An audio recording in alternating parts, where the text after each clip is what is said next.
बोलो बृहस्पति भगवान की जय। प्राचीन काल में भारत में एक राजा राज करता था। वो बड़ा ही प्रतापी और दानी था। वो नित्य मंदिर में दर्शन करने जाता था। ब्राह्मण और गुरु की सेवा किया करता था। उसके द्वार से कोई भी निराश होकर नहीं लौटता था। वो प्रत्येक गुरुवार को व्रत एवं पूजन करता था। वो गरीबों की सहायता करता था, परंतु ये सब बातें उसकी रानी को अच्छी नहीं लगती थी।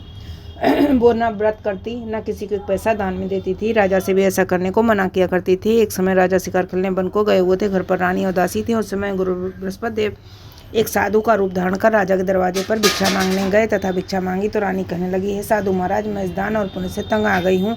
मेरे से तो घर का कार्य समाप्त नहीं होता। इस कार्य के लिए मेरे पति देव भी बहुत हैं। अब ऐसी कृपा करें कि सब धन नष्ट हो जाए तथा मैं आराम से रह सकूं। साधु बोले, हे देवी, तुम तो बड़ी विचित्र हो। संतान और धन से कोई दुखी नहीं होता, इसको तो सभी चाहते हैं। पापी भी पुत्र और धन की इच्छा करता है।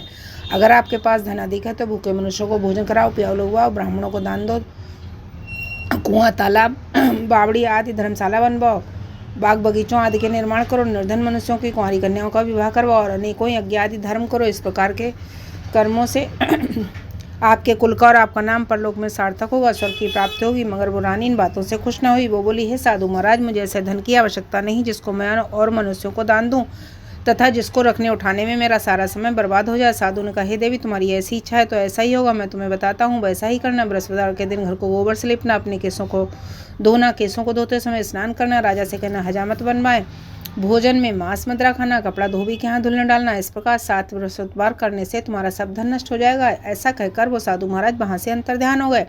रानी ने साधु के कहनुसार वैसा ही किया। 3 बृहस्पतिवार ही बीते थे कि उसका समस्त धन नष्ट हो गया और भोजन के लिए दोनों समय तरसने लगा। सांसारिक भोगों से दुखी रहने लगा। तब वो राजा रानी से कहने लगा कि हे रानी, तुम यहाँ पर रहो, मैं दूसरे देश को जाता हूँ, क्योंकि यहाँ पर मुझे सभी मनुष्य जानते हैं, इसलिए कोई कार्य नहीं कर सकता। देश चोरी परदेश भीख बराबर है। ऐसा कहकर राजा प्रदेश चला गया। वहाँ जंगल जाता, लकड़ी काट कर लाता, शहर में बेचता, इस तरह जीवन व्यतीत करने लगा। इधर राजा के घर रानी और दासी दुखी रहने लगे। किसी दिन भोजन मिलता, किसी दिन जल पीकर ही रह जाती। एक समय रानी को किसी दिन भोजन और किसी दिन जल पीकर ही रह जाती। एक समय रानी और दासी को 7 दिन बिना भोजन के व्यतीत हो गए। रानी ने अपनी दासी से कहा, हे दासी, यहाँ पास ही के नगर में मेरी बहन रहती है, वो बड़ी धनवान है, तो उसके पास जा, वहाँ से 5 सेर बेजर मांग कर लिया, जिससे कुछ समय के लिए गुजर हो जाएगी। इस प्रकार रानी की आज्ञा मानकर दासी उसकी बहन के पास गई। रानी की बहन उस समय पूजन कर रही थी।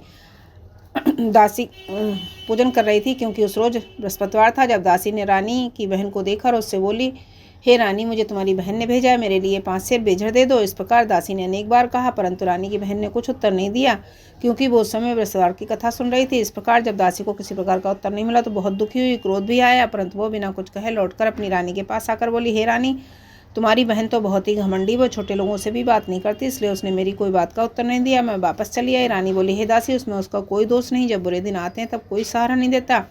अच्छे बुरे का पता आपत्ति काल में ही लगता है। अब जो ईश्वर की इच्छा होगी वही होगा, वो सब हमारे भाग का दोष है। उधर उस रानी ने देखा कि मेरी बहन की दासी आई थी, परंतु मैं उससे नहीं बोली, इससे वो बहुत दुखी हुई होगी। ये सोच कथा को सुन और विष्णु भगवान का पूजन समाप्त कर वो रानी बहन के घर गई और अपनी बहन से कहने लगी कि हे बहन, मैं बृहस्पतिवार का व्रत कथा कर रही थी, तुम्हारी दासी गई, परंतु जब तक कथा होती तब तक न उठते न बोलते, इसलिए मैं न बोली। को दासी क्यों गई थी? रानी बोली, बहन, हमारे घर अनाज नहीं था, वैसे तुमसे कोई बात छिपी नहीं, इस कारण मैंने दासी को तुम्हारे पास 5 सेर बेजर लेने के लिए भेजा था। रानी बोली, बहन, बृहस्पति भगवान सभी मनोकामना पूर्ण करते हैं, देखो शायद तुम्हारे घर में अनाज रखा हो। इस प्रकार का वचन जब रानी ने सुना तब वो घर के अंदर गई। वहाँ उसे एक घड़ा भेजर का भरा मिल गया। तब वो रानी और दासी बहुत खुशी हुई।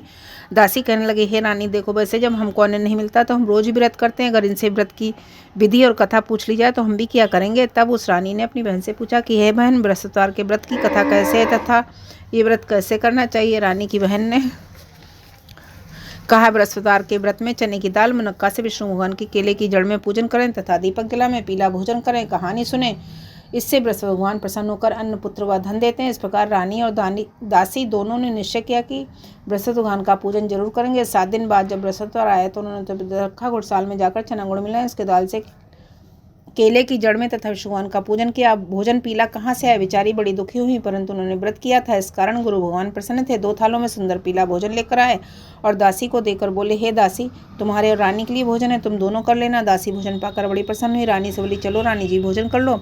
रानी को इस विषय में कुछ पता नहीं था, इसलिए वो दासी से बोली, जा तू ही भोजन कर, क्योंकि तू हमारी व्यर्थ में हंसी उड़ाती है। दासी ने कहा, एक महात्मा हम दोनों को 2 थालों में भोजन दे गया है, इसलिए हम और तुम दोनों साथ साथ भोजन करेंगे। इस प्रकार जब रानी ने रानी और दासी दोनों ने गुरु भगवान को नमस्कार कर भोजन प्रारंभ किया। तो वो प्रत्येक बृहस्पतिवार को गुरु भगवान का व्रत और विष्णु भगवान का पूजन करने लगी। बृहस्पति भगवान की कृपा से फिर रानी और दासी के पास धन हो गया। रानी फिर उसी प्रकार से आलस करने लगी। तब दासी बोली, रानी तुम पहले भी इसी प्रकार से आलस करती थी, तुम्हें धन के रखने में कष्ट होता था, इस कारण सभी धन नष्ट हो गया। अब गुरु भगवान की कृपा से धन मिला है तो फिर तुम्हें आलस होता है। बड़ी मुसीबतों के बाद हमने ये धन पाया है, इसलिए हमें दान पुण्य करना चाहिए। भूखे मनुष्यों को भोजन कराओ, प्याऊ लगवाओ, ब्राह्मणों को दान दो, कुआं तालाब बावड़ी आदि का निर्माण कराओ, मंदिर पाठशाला बनवाकर दान दो, कुंवारी कन्याओं का विवाह करवाओ, धन को शुभ कार्यों में खर्च करो, जिससे तुम्हारे कुल का यश बढ़े तथा स्वर्ग तुम्हें प्राप्त हो। तब रानी ने इसी प्रकार कर्म करने प्रारंभ किया। उनका काफी यश फैलने लगा। एक दिन रानी और दासी विचार करने लगी, ना जाने राजा किस प्रकार होंगे, उनकी कोई खोज खबर नहीं। तब गुरु भगवान से उन्होंने प्रार्थना की। भगवान ने रात्रि में राजा को स्वप्न में कहा, हे राजा, उठ, तेरी रानी तो इसको याद कर रही हो, अपने देश को जाओ। राजा प्रातःकाल उठा और विचार करने लगा। स्त्री जाति खाने और पहनने की संगनी होती है, पर भगवान की आज्ञा मानकर वो अपने नगर के लिए चलने को तैयार हुआ। इससे पूर्व जो राजा प्रदेश चला गया तो प्रदेश में दुखी रहने लगा। प्रतिदिन जंगल में से लकड़ी बीन कर लाता, शहर में बेचकर अपने दुखी जीवन को बड़ी कठिनता से व्यतीत करता था। एक दिन राजा दुखी होकर अपनी पुरानी बातों को याद करके रोने लगा। तब जंगल में से बृहस्पति देव एक साधु का रूप धारण कर आ गए। राजा के पास आकर बोले, हे लकड़हारे, तुम इस सुनसान जंगल में किस चिंता में बैठे हो, मुझको बतलाओ। ये सुन राजा के नेत्रों में जल भरा है और साधु को वंदना कर बोला, हे प्रभु, आप सब कुछ जानने वाले हो। इतना कहकर साधु को अपनी संपूर्ण कहानी बतला दी। साधु रूपी भगवान बोले, हे राजा, तुम्हारी स्त्री ने बृहस्पतिदेव का अपमान किया था, जिस कारण तुम्हारी ये दशा हुई। अब तुम्हें किसी प्रकार की चिंता मत करो, भगवान तुम्हें पहले से अधिक धनवान करेगा। देखो, तुम्हारी स्त्री ने भी गुरुवार का व्रत प्रारंभ कर दिया है और तुम मेरा कहना मानकर बृहस्पतिवार को व्रत करके चने का दाल, गुड़ और जल के लोटे में डालकर केला का पूजन करो, फिर कथा सुनो, भगवान तुम्हारी सब कामनाओं को पूर्ण करेगा। साधु को प्रसन्न देखकर राजा बोला, हे प्रभु, मुझे लकड़ी बेचकर इतना पैसा नहीं मिलता जिससे भोजन करने के उपरांत कुछ बचा सकूं। मैंने रात्रि में अपनी रानी को व्याकुल देखा है, मेरे पास कुछ भी नहीं जिससे उसकी खबर तो मंगा सकूं, फिर मैं कौन सी कहानी कहूँ, ये मुझको कुछ मालूम नहीं। साधु ने कहा, हे राजन, तुम किसी बात की चिंता मत करो। बृहस्पतिवार के दिन तुम रोजाना की तरह लकड़ियां लेकर शहर को जाओ, तुमको रोज से दुगना धन प्राप्त होगा, जिससे तुम भली भांति भोजन कर लोगे तथा बृहस्पतिदेव की पूजा का सामान भी आ जाएगा। और बृहस्पतिवार की कहानी कहना, जो निम्न प्रकार से है। बोलो बृहस्पति भगवान की जय। प्राचीन काल में एक ब्राह्मण था, वो बहुत निर्धन था, उसकी कोई भी संतान नहीं थी। उसकी स्त्री बड़ी मलिनता के साथ रहती थी, वह स्नान करती, न किसी देवता का पूजन करती, प्रातःकाल उठते सर्वप्रथम भोजन करती, बाद में कोई अन्य कार्य करती थी। इससे ब्राह्मण देवता बहुत दुखी थे, बेचारे बहुत कुछ कहते थे, किंतु उसको कोई परिणाम न निकला। भगवान की कृपा से ब्राह्मण की स्त्री के कन्या रूपी रत्न पैदा हो। कन्या अपने पिता के घर में बड़ी होने लगी। वो बालिका प्रातः स्नान करके विष्णु भगवान का जप करती थी तथा बृहस्पतिवार को व्रत भी करती। अपने पूजा पाठ को समाप्त करके स्कूल जाती, अपनी मिट्टी में जौ भर कर ले जाती और उसको पाठशाला के मार्ग में डालती जाती। तब भी ये जौ स्वर्ण के हो जाते। लौटते समय उनको बिनकर घर ले आती। वो बालिका सूप में उन सोने के जौ को फटक कर साफ कर रही थी। उसके पिता ने देख लिया और कहा, बेटी, सोने के जौ को फटकने के लिए सोने का सूप होना चाहिए। दूसरे दिन गुरुवार था। इस कन्या ने उस दिन व्रत रखा और बृहस्पति देव से प्रार्थना करके कहा, हे प्रभु, मैंने आपकी पूजा सच्चे मन से की हो तो मेरे लिए सोने का सूप दे दो। बृहस्पति देव ने उसकी प्रार्थना स्वीकार कर ली। रोजाना की तरह वो कन्या जौ फैलाती हुई जाने लगी। जब लौटकर जौ बीन रही थी, बृहस्पति देव की कृपा से उसे सोने का सूप मिला। उससे वो घर ले आई, इससे जो साफ करने लगी, परंतु उसकी माँ का वही ढंग रहा। एक दिन की बात है कि वो कन्या सोने के सूप में जौ साफ कर रही थी। उस समय उस शहर के राजा का पुत्र वहां से होकर निकला। इस कन्या के रूप और कार्य को देखकर मोहित हो गया तथा अपने घर आकर भोजन तथा जल त्याग कर उदास होकर लेट गया। राजा को जब इस बात का पता लगा तो अपने मंत्रियों के साथ उसके पास गए और बोले, हे बेटा, तुम्हें किस बात का कष्ट है? किसी ने अपमान किया है अथवा कोई और कारण हो तो कहो, मैं वही कार्य करूंगा जिससे तुम्हें प्रसन्नता हो। अपने पिता की राजकुमार ने बातें सुनी तो वो बोला, मुझे आपकी कृपा से किसी बात का दुख नहीं, किसी ने मेरा अपमान नहीं किया, परंतु मैं उस लड़की के साथ विवाह करना चाहता हूँ जो सोने के सूप में जौ साफ कर रही थी। ये सुन राजा आश्चर्य में पड़ा और बोला, हे बेटा, इस तरह की कन्या का पता तुम ही लगाओ, मैं उसके साथ तेरा विवाह अवश्य करवा दूंगा। राजकुमार ने उस लड़की के घर का पता बतलाया। तब मंत्री उस लड़की के घर गए और ब्राह्मण देवता की सभी हाल बतलाया। ब्राह्मण देवता राजकुमार के साथ अपनी कन्या का विवाह करने के लिए तैयार हो गए तथा विधि विधान के अनुसार ब्राह्मण की कन्या का विवाह राजकुमार के साथ हो गया। कन्या के घर से जाते ही पहले की भांति उस ब्राह्मण देवता के घर में गरीबी का निवास हो गया। भोजन के लिए भी अन्न बड़ी मुश्किल से मिलता था। एक दिन दुखी होकर ब्राह्मण देवता अपनी पुत्री के पास गए। बेटी ने पिता की दुखी अवस्था को देखा और अपनी माँ का हाल पूछा। तब ब्राह्मण ने सभी हाल कहा। कन्या ने बहुत सा धन देकर अपने पिता को विदा कर दिया। इस तरह ब्राह्मण का कुछ समय सुखपूर्व व्यतीत हुआ, लेकिन कुछ दिन बाद फिर वही हाल हो गया। ब्राह्मण फिर अपनी कन्या के यहाँ गया और सभी हाल कहा तो लड़की बोली, हे पिताजी, आप माताजी को यहाँ लिवा लाओ, मैं उन्हें विधि बता दूंगी जिससे गरीबी दूर हो जाएगी। वो ब्राह्मण देवता अपनी स्त्री को साथ लेकर पहुंचे तो पुत्री अपनी माँ को समझाने लगी, हे माँ, तुम प्रातःकाल उठकर सर्वप्रथम स्नान आदि करके विष्णु भगवान का पूजन करो तो सब दरिद्रता दूर हो जाएगी। परंतु उसकी माँ ने एक भी बात नहीं मानी और प्रातःकाल उठकर अपनी पुत्री के बच्चों को जूठन को खा लिया। ये देखकर उसकी पुत्री को बहुत गुस्सा आया और एक रात को कोठी से सभी सामान निकालकर अपनी माँ को उसमें बंद कर दिया। प्रातःकाल उसमें से उसे निकाला तथा स्नान आदि करा के पूजा पाठ करवाया। उसकी माँ की बुद्धि ठीक हो गई और फिर प्रत्येक बृहस्पतिवार को व्रत रखने लगी। इस व्रत के प्रभाव से उसकी माँ भी बहुत धनवान तथा पुत्रवती हो गई और वो बृहस्पति जी के प्रभाव से स्वर्ग को प्राप्त हुई तथा वो ब्राह्मण भी सुखपूर्वक श्लोक के सुख भोग कर स्वर्ग को प्राप्त हुआ। इस तरह कहानी कहकर साधु देवता वहां से लोप हो गए। धीरे धीरे समय व्यतीत होने पर फिर बृहस्पतिवार का दिन आया।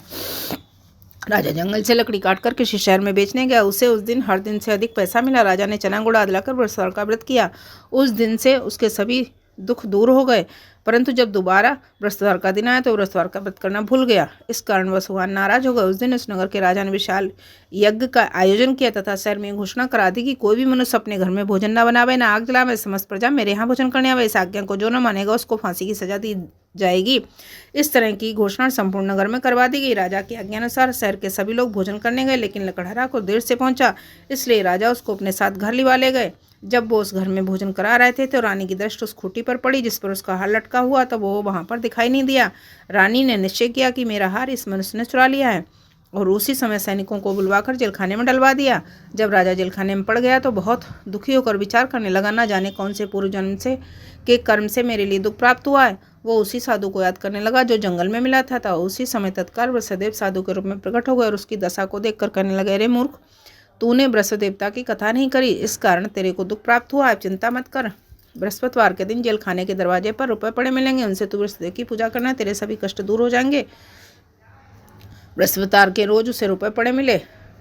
उससे राजा ने कथा कही। उसी रात्रि को बृहस्पति ने उस नगर के राजा को स्वप्न में कहा, हे राजा, तुमने जिस आदमी को जेलखाने में बंद कर दिया उन्हें दोष है, राजा है, उसे छोड़ देना। रानी का हार उसी खूंटी पर लटका हुआ, अगर तू ऐसा नहीं करेगा तो मैं तेरे राज को नष्ट कर दूंगा। इस तरह के रात्रि स्वप्न को देख राजा प्रातःकाल उठा और खूंटी पर हार टंगा देखकर लकड़हारे को बुलाकर क्षमा मांगी। राजा की योग सुंदर वस्त्र आभूषण भेंट कर उसे विदा किया। साधु के आज्ञानुसार राजा अपने नगर को चल दिया। राजा जब नगर के निकट पहुंचा तो उसे बड़ा आश्चर्य हुआ। नगर में पहले से अधिक बाग, तालाब, कुएं तथा बहुत से धर्मशाला, मंदिर आदि बन गई थी। राजा ने पूछा कि किसका बाग और धर्मशाला है। तब नगर के सब लोग कहने लगे, ये सब रानी के हैं।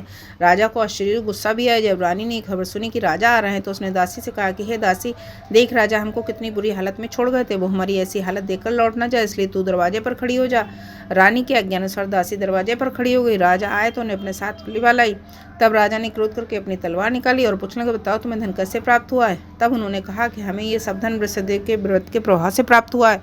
राजा ने निश्चय किया कि 7 रोज बाद तो सभी इस देव का पूजन करते हैं, परंतु मैं दिन में 3 बार कहानी कहा करूंगा, रोज व्रत क्या करूंगा। हर समय राजा के दुपट्टे में चने की दाल बंधी रहती तथा वो दिन में 3 बार कहानी कहता है। एक रोज राजा ने विचार किया कि चलो अपनी बहन के यहाँ हुआ। इस तरह निश्चय कर राजा घोड़े पर सवार हो अपनी बहन के यहाँ को निकला। मार्ग में उसने देखा कुछ आदमी मुर्दे को लिए जा रहे हैं। उन्हें रोककर राजा कहने लगा, अरे भाइयों, मेरी विस्तार की कहानी सुन लो। वे बोले, लो, हमारा तो आदमी मर गया, इसको अपनी कथा की पड़ी। परंतु कुछ आदमी बोले, अच्छा कहो, हम तुम्हारी कथा भी सुनेंगे। राजा ने दाल निकाली, कथा कहनी शुरू की। कथा आधी हुई थी कि मुर्दा हिलने लगा। कथा समाप्त होते राम राम करके वो मनुष्य खड़ा हो गया। आगे मार्ग में उसे किसान खेत में हल चलाता मिला। राजा ने उसे देखा और उससे बोला, अरे भैया, तुम मेरे विस्तार की कथा सुन लो। किसान बोला, जब तक मैं तेरी कथा सुनूंगा तब तक 4 हरैया जुत लूंगा, जा अपनी कथा किसी और को सुनाना। इस तरह राजा आगे चलने लगा। राजा के हटते ही बैल पर छाड़ खा कर किसान के पेट में बहुत जोर से दर्द होने लगा। उसी समय उसकी माँ रोटी लेकर आई। उसने जब ये देखा तो पुत्र से सब हाल पूछा। तब बेटे ने सभी हाल कह दिया। तो बुढ़िया दौड़ी दौड़ी उस घुड़सवार राजा के पास गई। उससे बोली, मैं तेरी कथा सुनूंगी, तू अपनी कथा मेरे खेत पर ही चलकर कहना। राजा ने बुढ़िया के खेत पर जाकर कथा कही, जिसके सुनते ही बैल खड़े हुए तथा किसान के पेट का दर्द बंद हो गया। राजा अपने बहन के घर पहुंच गया। बहन ने भाई की खूब मेहमानी की। दूसरे रोज राजा प्रातःकाल जागा तो देखने लगा सब लोग भोजन कर रहे हैं। राजा ने अपनी बहन से कहा कि ऐसा कोई मनुष्य इसने भोजन न किया हो, बृहस्पतिवार की कथा सुन ले। बहन बोली, हे भैया, ये देश ऐसा है, पहले यहाँ लोग भोजन करते हैं, बाद में अन्य काम करते हैं। अगर कोई पड़ोस में हो तो देखा हूँ। ऐसा कहकर चली गई, परंतु उसे ऐसा कोई व्यक्ति नहीं मिला जिसने भोजन न किया। वो एक कुम्हार के घर गई। इसका लड़का बीमार था, उसे मालूम 3 दिन से किसी ने भोजन नहीं किया। रानी ने अपने भाई की कथा सुनने के लिए कुम्हार से कहा। वो तैयार हो गया। राजा ने जाकर बृहस्पतिवार की कथा कही, जिसको सुनकर उसका लड़का ठीक हो गया। अब तो राजा की प्रशंसा होने लगी। एक रोज राजा ने अपनी बहन से कहा कि हे बहन, हम अपने घर को जाएंगे, तुम भी तैयार हो जाओ। राजा की बहन ने अपने सास से पूछा। सास बोली, चली जा, परंतु अपने लड़कों को मत ले जाना, क्योंकि तेरे भाई की कोई संतान नहीं होती है। बहन ने अपने भैया से कहा, भैया मैं तो चलूंगी, परंतु बालक कोई नहीं जाएगा। राजा बोला, जब कोई बालक नहीं चलेगा तब तुम ही क्या करोगी। बड़े दुखी मन से राजा अपने नगर को लौटाया। राजा ने अपनी रानी से कहा, हम निर्वंशी हैं, हमारा मुंह देखने का धर्म नहीं है, और इस आदमी के कारण उसने कुछ भोजन भी नहीं किया। रानी बोली, हे स्वामी, बृहस्पति देव हमें औलाद अवश्य देंगे। उसी रात को बृहस्पति देव ने राजा से स्वप्न में कहा, है राजा, उठ, सभी सोच त्याग दे, तेरी रानी गर्भ से है, 9वें महीने में उसके गर्भ से एक सुंदर पुत्र पैदा होगा। तब राजा बोला, हे रानी, स्त्री बिना भोजन के रह सकती, बिना कहे नहीं रह सकती। जब मेरी बहन आवे तो उससे कुछ मत कहना। ये सुनकर रानी ने हाँ कह दिए। घोड़ा बधाई लेकर भाई के यहाँ आई तो रानी ने कहा, घोड़ा चढ़कर तो नहीं आई, गधा चढ़ी आई। राजा की बहन बोली, भाभी, मैं इस प्रकार न कहती, तुम्हें संतान कैसे मिलती। बृहस्पति देव ऐसे ही हैं, जैसी जिसके मन में कामना है वैसी सभी की पूर्ण करते हैं। जो सद्भावना पूर्वक कथा पढ़ता है एवं सुनता है, दूसरों को सुनाता है, बृहस्पति देव उसकी सभी मनोकामना पूर्ण करते हैं, उनकी सदैव रक्षा करते हैं। संसार में जो मनुष्य सद्भावना से गुरु भगवान का पूजन व्रत सच्चे हृदय से करते हैं तो उनकी सभी मनोकामनाएं पूर्ण होती हैं। जैसी सच्ची भावना से रानी और राजा ने उनकी कथा का गुणगान किया तो उनकी सभी इच्छाएं बृहस्पति देव ने पूर्ण की। इसलिए सबको कथा सुनने के बाद प्रसाद लेकर जाना चाहिए। हृदय से मनन करते हुए जयकारा बोलना चाहिए। बोलो बृहस्पति भगवान की जय, बोलो विष्णु भगवान की जय।